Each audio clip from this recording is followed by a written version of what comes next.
and welcome back to the Lorna Whiston Schools podcast, the place where we connect with parents from around the globe to share our experiences on a variety of topics. We are a leading school and have been based in Singapore for over 40 years. We specialise in developing a lifelong love for learning, and our focus is on working with our parents to develop their children's 21st century skills, transforming them into the talented, critical thinkers of tomorrow. I am your host, Renee Stone, head teacher of Lorna Whiston Schools, and my co-host is Jasmine Kaur, head of marketing and camps at Lorna Whiston Schools. We feel very honoured to be here today with Linda Eunson, a highly respected coach, connector, and storyteller who has lived on this beautiful island since 1994. Linda primarily offers career and leadership coaching and works with clients to help them understand what their goals and their dreams are. Today, we'll be talking about preparing for life after school. Welcome, Linda. Thank you. It's a pleasure to be here today. So, yes, I've been a career coach for over 20 years, but prior to that, I was in the corporate world for over 20 years as well. I worked in various sectors in Europe, in the US, in Canada, and now here. I've worked in the aviation sector, in technology, in headhunting, and most recently in career coaching. But that wasn't what I started out to be. So I was going to be a nuclear physicist when I grew up. Amazing. Now, why? So I guess I did well in science in school. So that led me to take an undergraduate in science and in physics, and then I failed first year physics. So that changed everything. So I ended up with a double degree in chemistry and math. And, here I am as a career coach. So this should tell you a little bit about the story of people in their careers. So my very first job, believe it or not, was doing Rh disease research on the placentas of twins. Wow. Really. So, but that, working in a lab was not my thing. I am very much a people person. This is why I'm now in the right fit of a job for me, I believe. But I made a few jumps along the way. And in fact, my first real job was working for Air Canada. And I was a computer programmer. Today we would call that a coder. So yes, I was a coder. And I was good at it. I loved what I did. But more importantly, and important to people, is it was the culture of the company that I loved. And I did have the travel bug. And so Air Canada was a good place for me to be. And in fact, that's eventually what brought me here to Asia.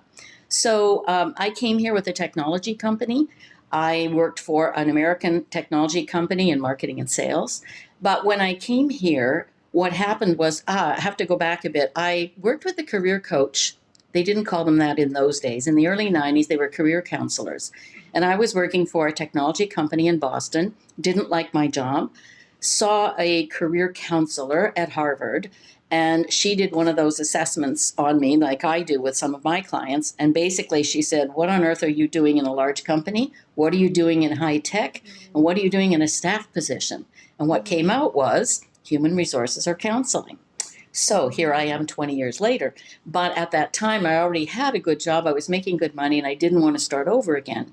So eventually I ended up coming here to Asia, and kind of through happenstance and serendipity, an opportunity came my way to fall into human resources. We had lost 3 human resources people inside a year.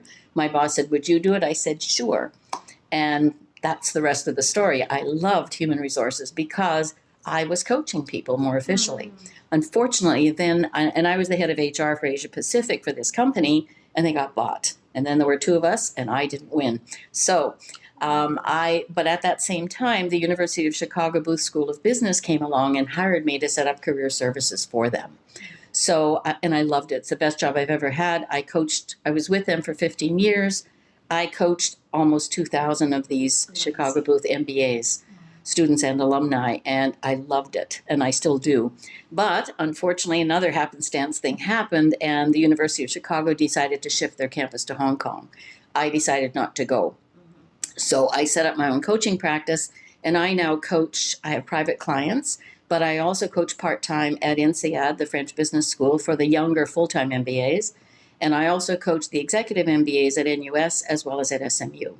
And I love what I do. And coaching the younger students keeps me young and it keeps me on my toes. So that's basically my story. Amazing. And it sounds like you've touched so many people's lives along the way. It's such a change from what you set out to do, how you planned that to start with. Yes. And then life just happens and pivots happen. And yeah, that's amazing. That's why we feel so honored to have you with us today to share your pearls of wisdom, basically. So we loved hearing a little bit about your narrative. So we'd really like to ask a few questions of you today. So one of our main focuses at Lorna Whiston Schools is the child's holistic development, because that's the key to empowering the students to succeed. So we believe in empowering our students with the soft skills and the hard skills to achieve success. So from your experience, what do you feel are the essential soft skills that we need in order to succeed in life? Okay, I've thought about this. Through all my years of experience, one of the things I found that was people who seemed to do really well was confidence. Having confidence in themselves and confidence to take risks and grab opportunities as they come by. That's one of them. Curiosity. And in fact, many of the newer companies today, they call them the FANGs, the Facebooks and Amazon and companies like that. That's one of the things they look for is curiosity. And I got curiosity from my dad. My dad was interested in everything. And so am I still to this day. So I got that from him. So curiosity is really important. Communication is also very important. We have extroverts and introverts. You can probably tell I'm an extrovert. I was born that way. So I'm very fortunate. Introverts have a harder time, but they have to find a way to be able to communicate with people. I'll tell you a story. It didn't strike me until I love public speaking. Why do I love it? Most people hate it. And I remembered that in high school, I ran for president of my class, which may not be a surprise, but I did and I won. And I went to a nun school, and it was a French school. And as soon as I won, the principal the very next day came into the room, knocked on the classroom and said, "Linda, please, we have a guest today, please introduce them." And I thought, oh my goodness. So I learned at a very early age to not be afraid of public speaking. And I think that's really important for children. Start to learn that at a very early age. Stand up, speak out. And I don't know if you do that at Lorna Whiston, but that would be a really good idea. Absolutely. What else? Resilience. How do you achieve resilience? By falling down and getting back up again. So you have to come forth sometimes. Right. You have to fail sometimes. Yeah. I have a really strong opinion about participation awards. I'm not a believer in that. You have to come forth and you have to fail periodically. And you have to let your children fail. That's how they learn. So those are some of the big things that I think are important. So confidence, curiosity, communication, the ability to communicate, and resilience. Right. And I think you raised a really important point about the ability to fall down. Yeah. Don't have performance anxiety, but give it a go and fail. And that's how we learn to improve and get more confident with that. And our speech and drama department will be very happy to hear about you saying the confidence to speak up. And even in our English enrichment, we have a lot of opportunities for that. So thank you for sharing those soft skills. That's great. Yeah. As an Asian parent, sometimes we tend to wrap our kids even around Really? Yes. I mean, sometimes we don't even let them hold their own school bag. So what kind of parenting advice do you have for parents in Asia to prepare their children for life after school or even, further study overseas? You're right. Sometimes I call it bubble wrapping kids. I think what you have to allow them to try different things. You have to allow them to be curious. You have to allow them to do things for themselves. Now, this is a little bit controversial for Singapore, but I think they need to work summers. They need to work at part-time jobs. I have a friend who is American but Asian who lived here for many years. She had two boys, had her two boys work in restaurants. And it made such a huge difference in them. They had a great deal of confidence afterwards. So I think that's one thing. The other thing, and I've been talking to one of the local members of parliament about this, is that for Singaporeans to get ahead, there's this big controversy right now about foreign talent and Singaporeans being passed over. which is true. However, in order to be considered for leadership roles in companies, my belief is that you have to try going abroad. You don't have to go to the US or Europe. Just go to Thailand, go to Indonesia, go to China.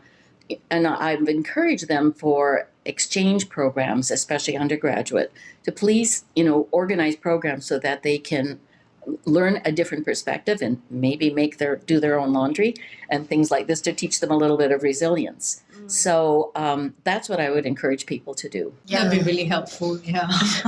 I mean, even at home, sometimes I'm telling my kids, do it yourself or else, do it yourself. You'll not learn. Yeah. Yeah. I think that's a really important thing.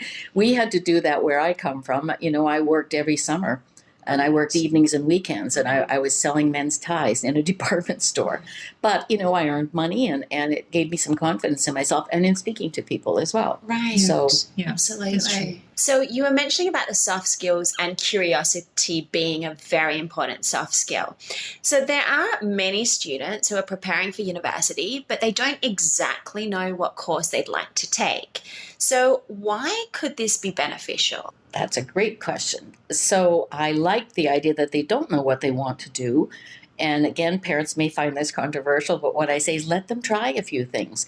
Instead of taking 4 or 5 years to get a degree, take 6 years. Try different things. Today I think they offer students in many universities the option to try different courses, especially in year one.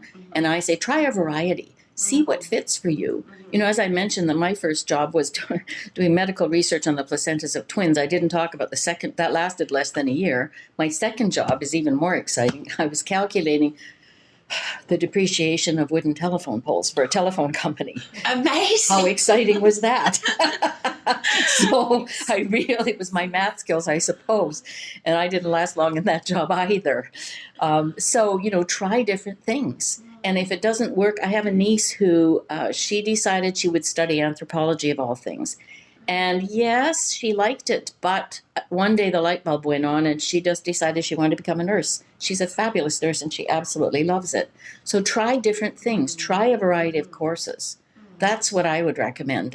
In fact, I have a student at INSEAD that I'm coaching. And I was looking at her resume, and she has one job that was maybe 3 or 4 years, and then she had 6 different internships that were totally different. And people criticized her for that. And I said, tell me more about that. And she said, I didn't know what I wanted to do. So I purposely set out to do 6 different internships in different industries. And now I know what I want to do. So try things out.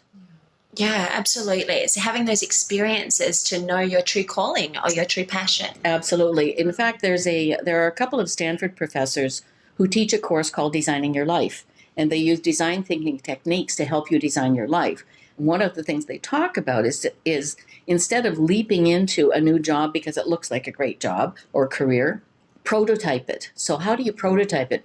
At least have prototyping conversations with people who are in those jobs. If you can do it, try to do there was a woman apparently who was a lawyer, very successful, but was very miserable in her job. And she decided she would open a little coffee shop, thinking that would be great. Yes, well, it wasn't great. It was wildly successful, but she hated it because it was all about administration and ordering supplies and things. What should she have done? She should have prototyped it. She could have talked to somebody who had a coffee shop or even offered to work weekends to try it. So again, try things out. Yeah, I think that's really important. Especially when advice. you're young. Why not? Try Absolutely. a few things. So parents, let them do that. Right.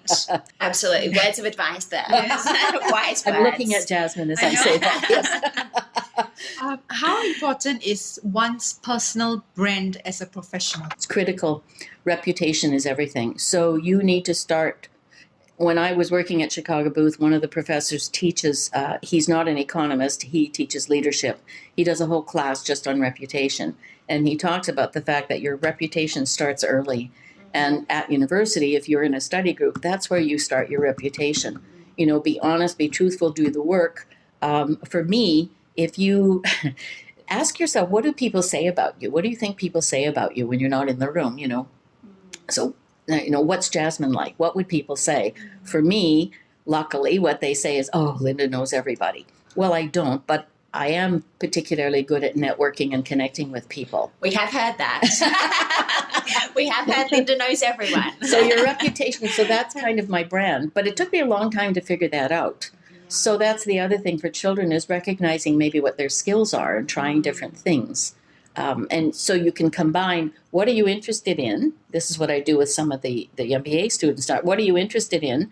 Fine, but do you have the skills also to go with that? And if you don't, how can you acquire those? That kind of matching. So obviously you haven't gotten to where you are today without some routines or rituals that are very important in your life for you to live a fulfilled life. So would you be able to share some of those with us? Well, what I do, one thing I'm really good at, and I thought everybody did it, but I realize they don't, is I connect people all the time. Not as part of my counseling. It's something that I do, and I absolutely love doing. So what I see is, I don't know if you remember the movie, where the little kid sees, I see dead people.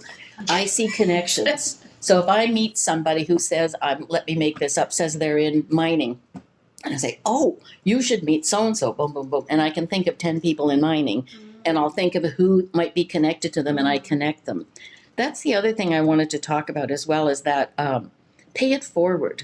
When you do things like that for people, I don't expect anything in return, but it has paid me back in spades. And it's not that I do something for you and you do something for me. It's just do something for someone, right? And it'll come back to you. So my reward, my fulfillment is helping people and seeing those connections. And I just get a big kick out of that.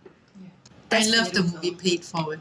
Yes. When my kids watch it, I'm like, learn something. Excellent. From it. Yes. Pay it forward. Right. So, a lot of people think that networking is going to a big event where you don't know anybody and you hand a card out. Yes, that is a form of networking, possibly the least effective. Mm-hmm. But you still kind of have to do it. But what I say is, if you go to those events and you're an introvert, set yourself a time limit and take out any notion of what am I trying to get out of this? Just think about, change your headset. Mm-hmm. Try talking to somebody as if, what can I do for you? And you never know, so set your expectations low. Nothing may happen. But there are many other ways. I meant to mention volunteering. That's the other thing that children should do as well. Mm-hmm. Try volunteering for something. Find a nonprofit that really speaks to you. That's a good way to network, but it's also a good way to feel good about what you're doing. Mm-hmm. So for me, although I get paid for being a career coach, I do it for people for not being paid. And I just get a big fulfillment out of that. Yeah. And I think it's all about modeling as well, isn't it? As you were sharing about Jasmine and her children. We had a donation drive for Salvation Army Children's Home last year for Christmas. And the response from our students was overwhelming. Great. Purchasing books for the children, even writing little notes inside as a gift to that child. So it's really touching and teaching them empathy, which is so essential. Yeah. Oh, I think that's great. Yeah, that's really good. You have a tremendous amount of experience coaching working professionals who are at the top of their game. For parents out there who are working professionals, what are 3 pieces of advice you would like to give them so that they can lead a life of purpose? So I guess I don't know if you've heard of the Harvard Grant Study. It was a study that was started in 1938, and John Kennedy was one of the Harvard students. They took 268 students. They were unfortunately all male in those days. There were no women. They followed them for 80 years. And you can look it up online. It's fascinating. What they were trying to do was they were trying to find out what was a factor that might predict happiness and health later on in life. And you can imagine why I'm saying this. The number one factor was it had nothing to do with cholesterol levels. It was to do with relationships. And keeping warm relationships in your community, not just family, but friends, volunteering, that kind of thing. That was the best predictor of happiness and health. Mm-hmm. And I think they said, I just looked today, and 9 people from that study are still alive. They're in their 90s. And they're now doing a second study for the children of those people. So it's fascinating. So that was the number one predictor of health and happiness. It wasn't money. It wasn't fame. It wasn't any of those things. It was relationships. So that's my number one advice, is build warm relationships. So for children, make friends, meet people, take an interest in people. That's number one. The other thing is do something that you're passionate about. I often talk to students about this, and I say, or people in general, that clients who are at the top of their game, there is one that I've been talking to recently who is very senior in a bank, and he's risk and compliance. And when I sat and talked to him, I said, after a little bit, I said, wow, risk and compliance, that doesn't seem like you. And he said, it's not, I hate it. And he said, but I'm at the top of my game, I'm making a lot of money, how do I make a change? And what he wanted to do was teach. And I said, how do you know you like teaching? He said, I don't. I said, all right, we're going to prototype it. So I gave him an opportunity. I connected him to a volunteer organization he taught, and he loved it. Oh, wow. So, so do something you're passionate about. Make sure that the company you work for, you're passionate about, and your role in it. Both have to happen at the same time. And the other thing is keep learning. Things are changing so fast today. If you don't keep learning and keeping up, you're going to be seen as a has-been. So you have to keep learning. And also it just feeds you, I think, the learning as well. So those would be the three things. So building relationships, number one. Do something you're passionate about with a company you're passionate about, and keep learning. And I think the alignment, as you said, with your own values and the company values, and you mentioned previously about the culture of the company being so important. Very important. Yeah, so I remember there was a story of someone who high level position and just realized that their own personal values were not aligned with the company they were working for, just tendered their resignation, holidays for 3 months, continuing to learn, and then got a position with something that was more fulfilling and aligned to who they were. Yeah. Is it a big challenge and a big step for people to take? It is. Well, especially if you're up at the top of your game and you've been in there that long. It's very hard. So when I made the switch to human resources, I was in marketing and sales and in technology, and making that switch to HR actually ended up being very easy for me. And interestingly, I realize now that I made that choice pretty much deliberate. I took a big pay cut because academia doesn't usually pay all that well. But that was okay. That wasn't what I was looking for. I was looking for a different kind of reward. And I also thought to myself, and this is something else other people might want to think about, is what's next? What's your next chapter? And I wanted to pick a career that I thought was portable and that fulfilled me and that I could take anywhere. So I actually picked coaching deliberately for that reason. And I don't think I realized it at the time, but that's what I was trying to do. So interesting. Look, they've been really insightful responses. So as we know, you are moving on from Singapore very soon. We're working with a lot of students here, ranging from early years up to secondary, and then preparing them. Obviously, they leave us to go into university or to go overseas. What are a few pieces of advice that you could give to Singaporean students or Asian students? Go abroad, number one. And just try different things, as I've said before, and check out the culture of the school. Each school has a different personality, I would say. So pick a school that matches you. Some schools perhaps are, more collegial, and they're known for that. Some schools, think about whether you're an introvert or an extrovert, and a small school might be better for you than a big school. Schools that have a focus on sports might be a big thing for you. It might not be. I did some admissions coaching for students who wanted to get into top schools in the world. And some students, it was interesting. They only wanted west coast of the United States because they want warmth. It was climate. So, Right. so everybody has a different set of things that are important to them. And if you want a school that perhaps has more Asian students in it, you just make sure you check those things out, and check that it has the variety of courses that you think may appeal to you. So those are the kinds of things I would think about. Some schools are very competitive, and if your child is not that competitive, maybe that's not the school for them.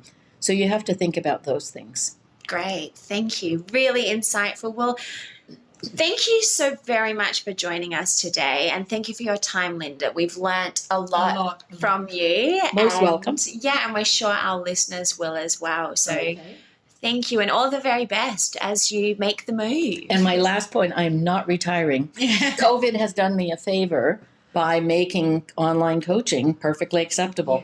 So I will continue coaching. Brilliant. From Canada. That is wonderful. We'll make sure that we can get some of that information out to our parents or our students that may be interested in having coaching with you. So thank you. My pleasure. Thank you. Thank you very much for joining us today. We hope you found it as enlightening as we did. Do send us any questions you might have, or share with us an encouraging story about routines that you have that you feel have helped you to live a fulfilled life.